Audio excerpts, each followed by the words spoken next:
この動画を見てほしい。猫がネズミを追いかけているがまさかの結末に私たちは目を覆う。ネズミを追いかけ軽快にフェンスを登る猫はさながらトム。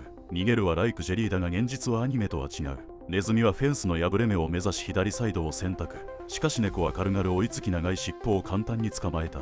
決着したと思った次の瞬間、口が緩んだ一瞬の隙からこのネズミが決死の闘争を見せる。目が合ったコンマ0秒後、スタートを切る。一撃、もう一撃と猫パンチを食らいながらも小さな体を生かしフェンスの隙間をくぐり抜けた。そこに猫の手は届かない。一気に加速し楽園への第一歩を踏み出したと確信したその時、赤黒い閃光がネズミを捉えた。